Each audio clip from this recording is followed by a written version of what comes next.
Hey guys, it's Scarlett at Build Across, and today I'm going to show you how we paint our unicorn paint by line paint kit. Here I have my cutout, my directions, my paint brushes, and my Sharpie brushstroke marker. All of these will be included in your kit. This paintbrush set is just kind of an assorted set, so you have lots of different brushes to choose from, and honestly I always recommend for you to just go with what you're comfortable with as far as the base coating brushes go. I'm using the largest brush in the pack right now to do the base coating and the white paint. And when I get into the details, I will use the smaller round brushes. But just for base coating, kind of just go with whatever you feel comfortable with. I'm just going in now with this white paint, and I will go in later and do a second coat of this white. White is one of those colors that's just kind of hard to get opaque. So often I go in and do a second coat. You can use your own discretion with this though. If you feel like it doesn't need a second coat, that's fine. And sometimes the other colors will need second coats too. Just kind of go with your instinct on that and do whatever you feel comfortable with. I'm going in now with the gray color, and I'm just painting the area around his nose, and I'm also going to use this gray color to paint his horn. And I'm using the same flat brush that I used for the white for this. I just rinsed that brush off and wiped it off with a paper towel. If you want to keep some water and paper towels around you, I would definitely recommend that.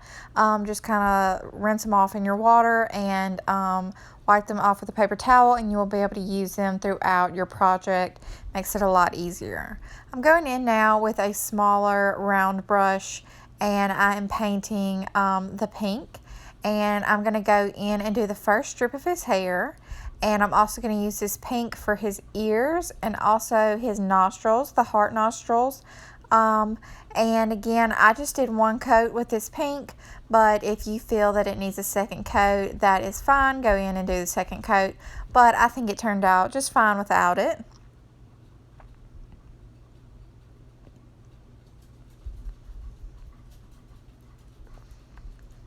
Next, I'm going to go in with a lavender color, and I just use that same brush that I was using for the pink, and I'm going to paint the second strip of hair.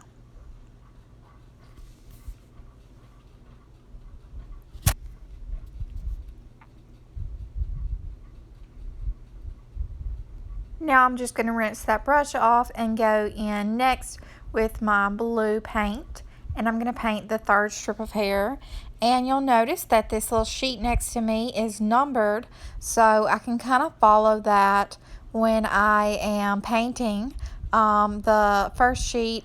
And this second sheet also will have the colors listed on it, so that way you can just look at the outline and match the number to the color and follow it that way. It's pretty self-explanatory, so that makes it really easy and helps out a lot. I went in last with that green color into the last piece of hair, and I'm going in now and doing a second coat of.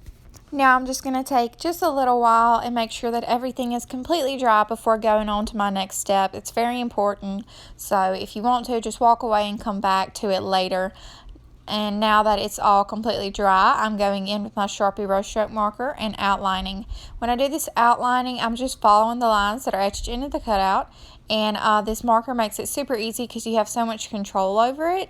So it makes really clean lines, and it's really perfect, and I enjoy it. So just follow the lines that are etched into the cutout. You don't have to worry about freehanding anything like the eyes or anything I'm going to do here in just a second. These lines are etched, so super easy. And then after that, I'm done. And I hope you guys really enjoy this tutorial and enjoy these paint kits. And I hope you guys have a great day and have fun crafting.